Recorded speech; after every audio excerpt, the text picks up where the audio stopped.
एक बार की बात है, भक्त हरिराम व्यास जी वृंदावन आकर परमात्मा का भजन करने लगे।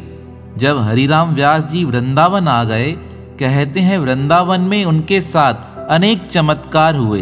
एक बार तो जब वह अपने ठाकुर की पूजा कर रहे थे, पूजा करते करते वह अपने हाथों से श्री ठाकुर जी का श्रृंगार कर रहे थे। श्री ठाकुर जी के सिर पर वह पगड़ी बांध रहे थे, परंतु बार बार वह पगड़ी उनके हाथों से फिसल जाती थी। जब बहुत बार प्रयास करने पर भी वह पगड़ी को ठाकुर जी के मस्तक पर नहीं बांध सके, तब हरिराम व्यास जी को क्रोध आ गया और तब वह उल्हाना देते हुए अपने श्री कृष्ण से कहने लगे, आज तुम्हें बड़े नाटक हैं, मेरे हाथों से पगड़ी नहीं बंधवा रहे हो, कितनी कोशिश कर रहा हूं तब भी तुम मान नहीं रहे हो। इससे अच्छा है मैं तुम्हारा ध्यान करने जा रहा हूं, तुम्हें पगड़ी बांधना सही लगे तो बांधना, अन्यथा छोड़ देना। इस प्रकार अपने श्री कृष्ण को कहकर हरिराम व्यास जी तो अपने घर से बाहर निकल गए। जब वह अपने घर से दूर जाकर परमात्मा का ध्यान करने लगे, तभी किसी भक्त ने आकर उन्हें बताया, हे हरिराम व्यास जी, आज तो आपने अपने लाला को बड़ी सुंदर पगड़ी बंधाई है।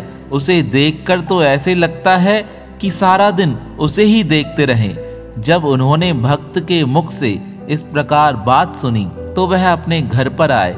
जब उन्होंने अपने भगवान श्री कृष्ण की मूर्ति को देखा तो उस मूर्ति को देखकर मुस्कुराते हुए कहने लगे, अच्छा तो आप मुझसे भी अच्छी पगड़ी बांध सकते हो, इसलिए आज आपको मेरी पगड़ी पसंद नहीं आ रही थी। अगर ऐसी ही बात थी तो मुझे पहले ही बता देते, मैं अपने आप बैठ जाता, तुम अपने हाथों से अपनी पगड़ी स्वयं बांध लेते। तब भगवान श्री कृष्ण मूर्ति से आवाज देकर कहने लगे, हे भक्तराज, यही तो आपका प्रेम है, इस प्रेम के कारण तो मैं आपके साथ रहता हूँ। इस प्रकार उनके आंखों से प्रेम के आंसू बहने लगे।